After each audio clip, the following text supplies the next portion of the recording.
Test 4. You will hear a number of different recordings and you will have to answer questions on what you hear. There will be time for you to read the instructions and questions, and you will have a chance to check your work. All the recordings will be played once only. The test is in 4 sections. At the end of the test, you will be given 10 minutes to transfer your answers to an answer sheet. Now turn to Section 1. Section 1. You will hear a woman inquiring about a job vacancy. First, you have some time to look at questions 1 to 4.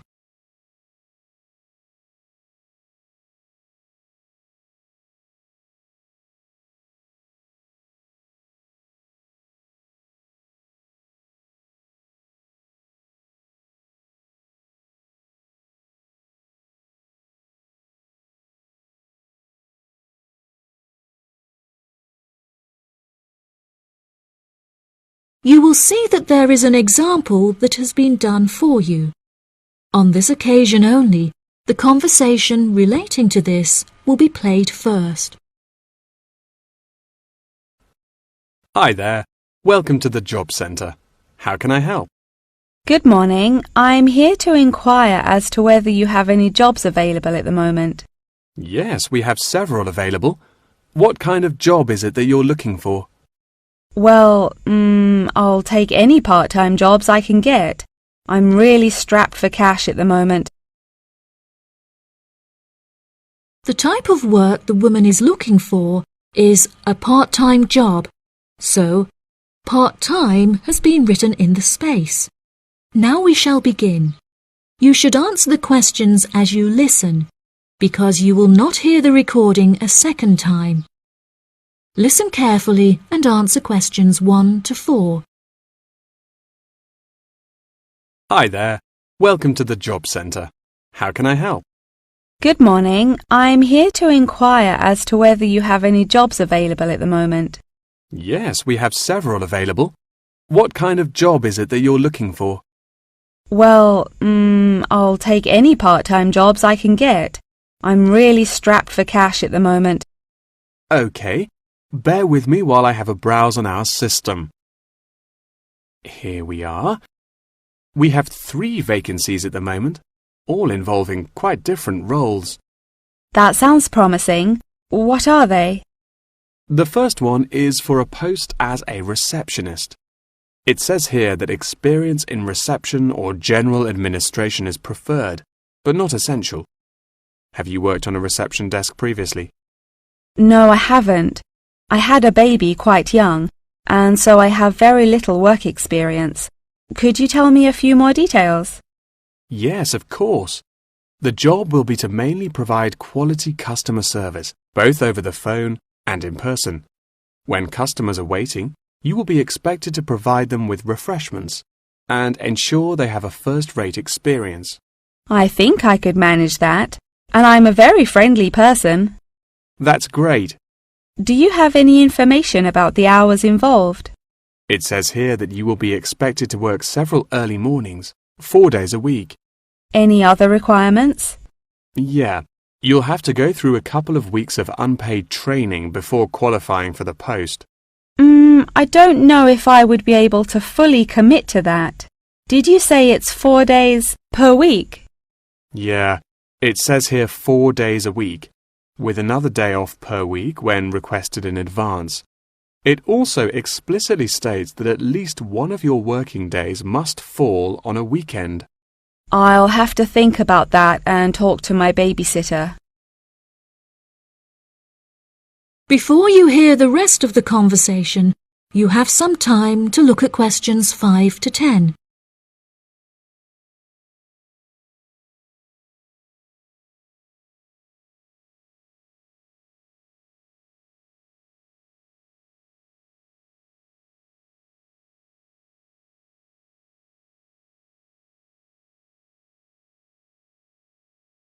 Now listen and answer questions 5 to 10. Are there any other roles beginning later in the day? Yes, there's an advertisement here for a driver. It says you'll need a clean and valid UK driver's license with absolutely no exception. No problems there. I passed my test first time and have never received any points. It also explicitly states that you must be over 25 and have been driving for at least 6 years. That sounds quite exciting. Is there any more information? Yep, it says here that working hours are flexible and the employers are happy to work within your personal schedule since they employ multiple drivers. That's great. The employers ask for a commitment to either mornings 5 days per week, evenings 5 days per week, or 3 full working days per week. I'm sure I can handle all that without a problem. As well as driving the employers to and from work, they will ask you to perform various duties on their behalf, such as collecting the grocery shopping and picking their children up from school. Do they need me to work a day on the weekend as well? No, it says here that they only require you to work on weekdays, not weekends. That sounds interesting. OK, there's only one more left, another customer service related post. It looks like it requires you to work short hours, quite late at night, so it might not be suitable for you. Do you want to hear about it anyway? Yeah, can't do any harm. OK, so it's a post for a cashier in a cinema in the centre of town. I'm sure you've been to the cinema a few times, so you can guess what kind of role it would be. They're quite short and late shifts, between 5:30 and 10:30 most nights, with slightly longer shifts on Friday and Saturday nights. Can you tell me what the job involves? Yes, sure. It says that you'll be required to sell and dispense tickets and provide refreshments. Also, they ask that you be quick on the computers, since you'll also need to take bookings over the phone, but you'll receive basic training for that. Do they need me to work weekdays as well? Well, it says here that if you request at least a fortnight in advance, they will grant you a day off on Mondays, but never on a weekend. I'll think it over and let you know later. Thanks for all your help.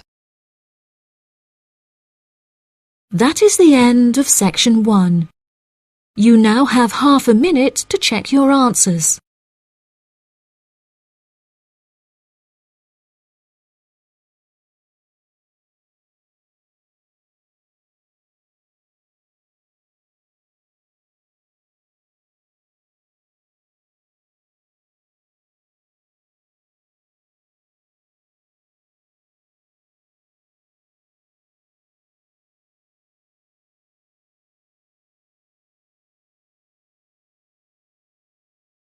Now turn to section 2.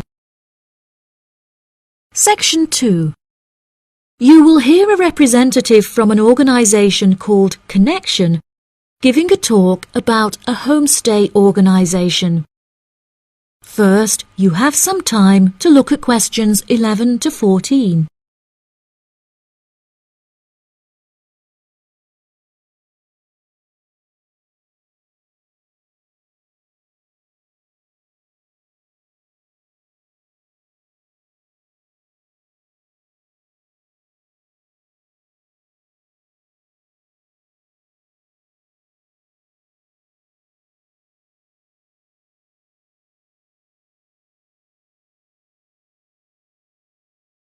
Now listen carefully and answer questions 11 to 14.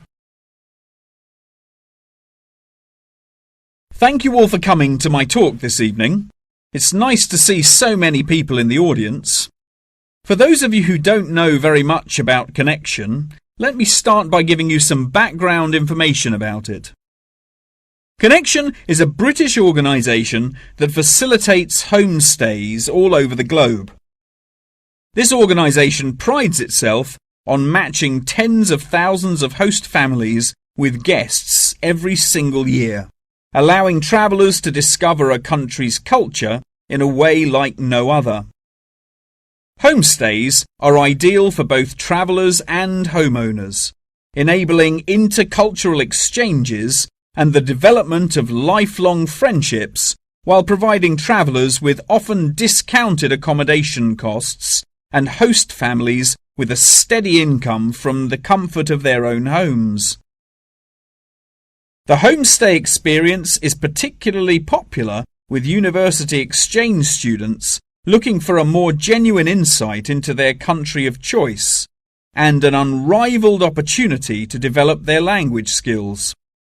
The homestay experience is truly unique and once in a lifetime, and one that you will likely remember for the rest of your lives. It is important to note, however, that some people will find it difficult to adapt to the new country, with many enduring what is known as culture shock. Connection's advice for those suffering from culture shock is to go out and make as many friends as possible, no matter how difficult you may find it. Friends are guaranteed to help you feel more integrated as part of the local society and show you some great places to hang out. At first, it might seem extremely challenging to overcome the language barrier between you and your host family. However, you will find that you quickly overcome this and develop a very close and almost familial relationship. Many of our travellers have suggested that they have found discussing their hobbies and other interests with their host families is the best way to overcome any barriers, since you are more likely to find something you share in common. For example, you might find that you are both passionate about football and end up playing in the local field every week. One of our guests undertaking a homestay in a rural area of the UK told us that she and her host now take a Tai Chi class together upon a hilltop at sunrise, calling the experience absolutely breathtaking. After the first few weeks, you will find your understanding of the people around you and their culture deepens by leaps and bounds, and you will soon become one of the locals. Our hosts in over 140 countries turn a location into a culture, time into experience, and strangers into friends. Before you hear the rest of the talk, you have some time to look at questions 15 to 20.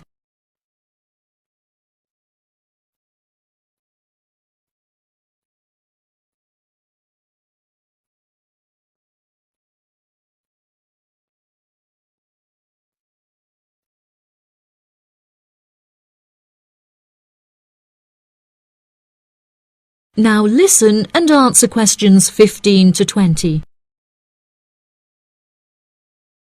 So how can you find out about applying for a homestay? The best way would be to visit Connection's website, www.connection.com, and contact one of their friendly advisors for more information. Once you have confirmed your interest in the service, we would strongly advise that you remain in close contact with the registration office, which will send you several emails keeping you up to date with potential matches in your country of choice. Once registered, Connection will require you to send various documents and will act as an intermediary between you and the host family prior to final confirmation and payment. During this stage, Connection will ask you to provide 2 photos, one for the host family and the other for our own records. Please ensure that you sign the back of each photo. Due to the nature of the service Connection provides, security is an absolute must, and they will ask you to send in photocopies of your passport, birth certificate, and a bank statement as confirmation of your identity. On receipt of these documents, the official process will begin and your bank account will be debited for the initial deposit of £200. If you haven't received any acknowledgement confirming receipt of these documents from us within 7 working days, please contact the main office. As I mentioned before, due to the nature of the organisation, Connection operates a meticulous screening process, and all applicants will undergo an interview in our head office in London, with exceptions made in extreme circumstances. After your interview, it may take us several weeks to carry out the decision process, so please be patient with us. If you would like a fast-track service, please indicate this on your application, and we will notify you of the additional charges. Finally, once we have come to a result about your application, you will receive a decision in the post. If you do not receive an offer of placement, we will refund your deposit within 7 working days. That is the end of Section 2. You now have half a minute to check your answers.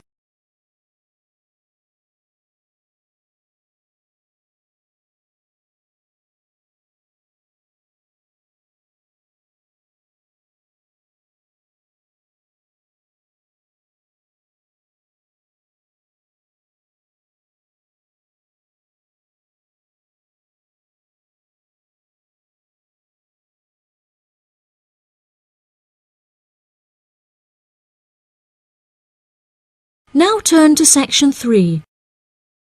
Section 3. You will hear a conversation between 2 students and their professor discussing an essay. First, you have some time to look at questions 21 to 26.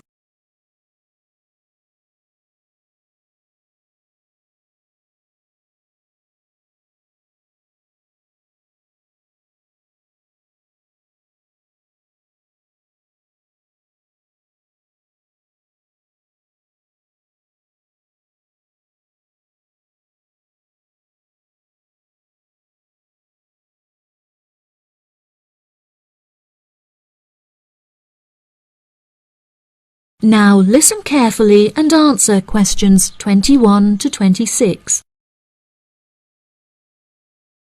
For next week, I'd like you to undertake a piece of research in preparation for writing your final essay.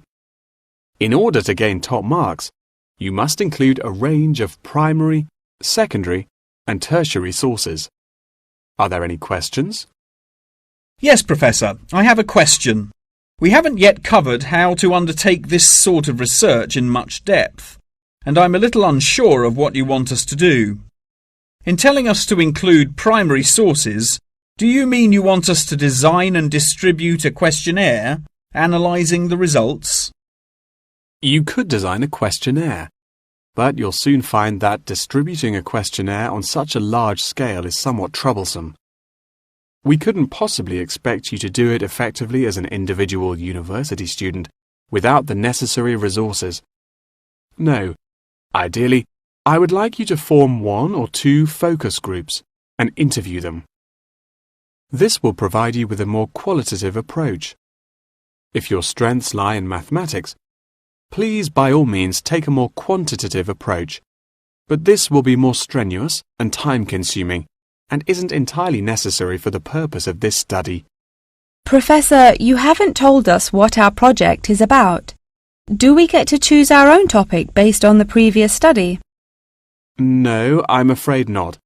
This will be a strictly Australian study. However, you can choose which angle you'd like to take, so long as it remains within the realm of anthropology. Does anyone have any questions specifically about the formation of the focus groups?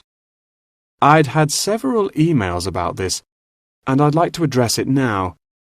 My study is related to growing up in Australia and the question of nature versus nurture. I've gathered more than 200 school children who would be happy to participate in a focus group. Do you think we'll need to include that many participants in a focus group? Blimey, Douglas, well done for finding that many willing children. But you definitely don't need that many for the study you're going to undertake. I'd say you need no more than 5 children per group, and no more than 3 groups, so 15 children altogether. You definitely need to control the group size in order to generate a meaningful dialogue. OK, if it's useful, I'll try and do it. I appreciate your enthusiasm for the project, but there are plenty of different ways to gather data. And I'm sure that if you look hard enough, you'll find someone who has conducted almost the exact same research in the past. My advice for you is don't be too ambitious and try to include as much information about various people or sectors. For those who haven't ever collected original data before, what do you suggest we do? I would suggest that you read accounts from other people who have undertaken such research to see what advice they can give. I would also encourage you to read Chapter 8 in the course textbook, which should give you a good introduction to collecting data. Moreover, you should try to practice using the data table provided in your course handbook. By now, you should have read at least 6 or 7 books giving quite detailed instruction on how to go about collecting data. Professor, I don't know about everyone else, but I'm having trouble reading the books. I had a really big assignment for another course, and I've been spending all my time on that. Jane, have you read all the books the professor mentioned? Well, my trouble is getting hold of the books. I've been to the library several times, but all the books are out. Sounds like you should have started borrowing books a bit earlier. Yes, I should have. But I got several ones from my friend a couple of days ago. I just skimmed through them and don't remember a lot of the information. Before you hear the rest of the conversation, you have some time to look at questions 27 to 30.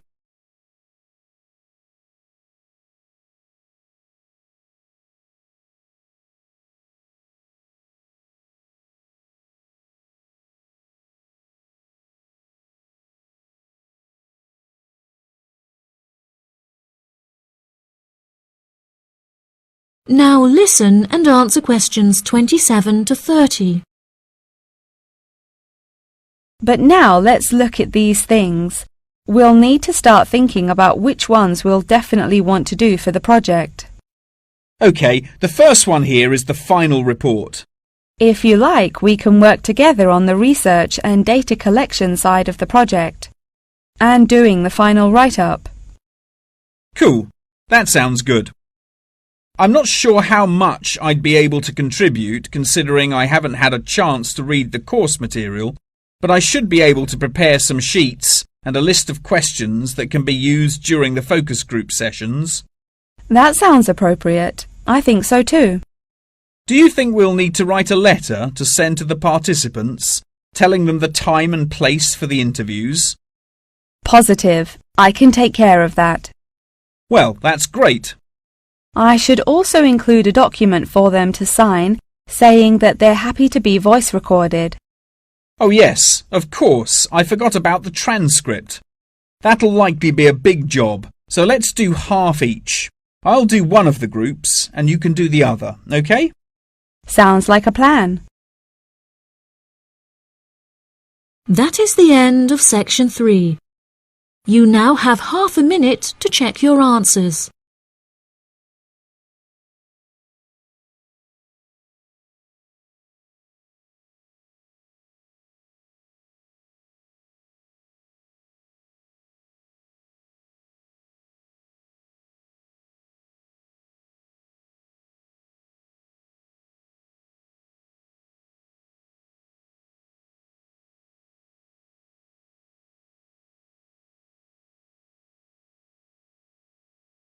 Now turn to section 4. Section 4. You will hear a talk on the research of the graphical symbol. First, you have some time to look at questions 31 to 40.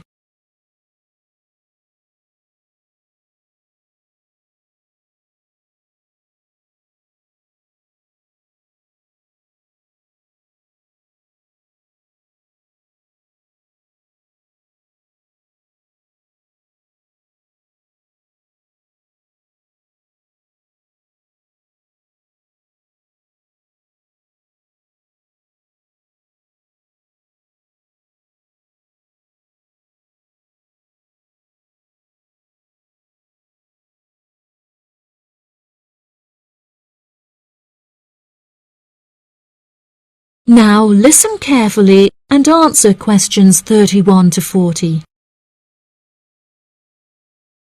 Good morning, everyone. Today I'm going to talk about the graphical symbol. A graphic symbol is a written symbol that is used to represent speech. such as those used in the Greek alphabet. The term graphic symbol encompasses anything from the logographs used in Egyptian hieroglyphic writing to ancient Chinese pictograms. Early symbols were based on pictographs and ideograms before they were developed into logographic writing systems.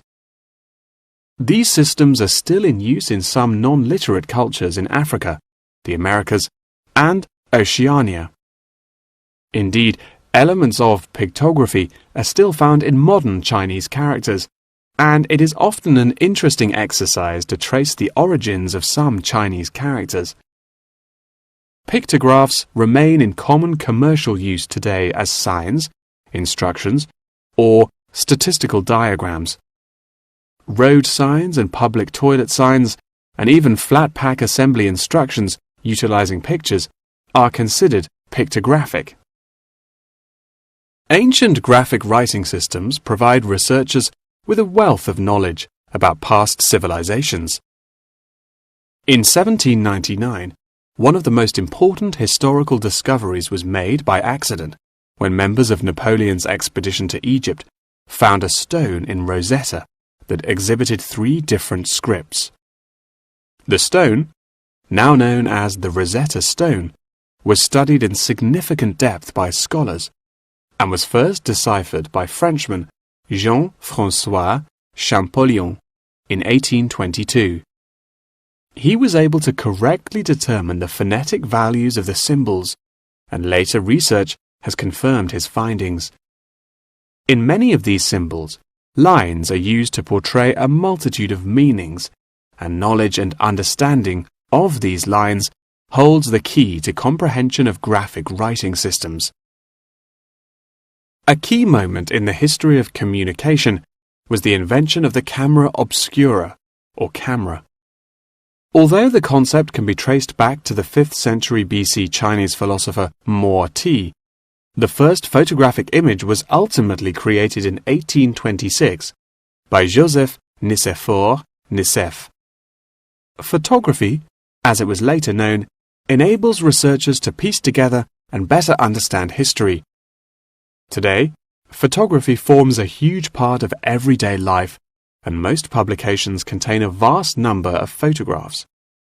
Photography is used in advertising and is now becoming a way to increase awareness of existing world issues. For example, animal welfare charities are increasingly using photography to advertise animals that are at high risk of endangerment. Charity workers are sometimes flown to far-flung locations to document the suffering endured by high-risk animals in an attempt to raise human awareness of their consumption activities and how they impact others. One recent high-profile campaign was undertaken by attaching a camera to the foot of a bird in order to obtain photographs of the animals in their natural habitats and understand how often they come into contact with human waste. A soon-to-be-released documentary about the suffering of animals on Midway Island shows the full extent to which human consumption is harming animals thousands of miles away from us.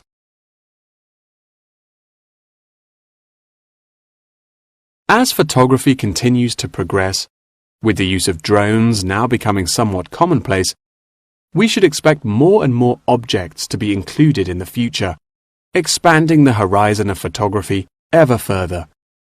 Indeed, the downward pressure on traditional media prices means that media companies are being forced to get creative on how to make a profit.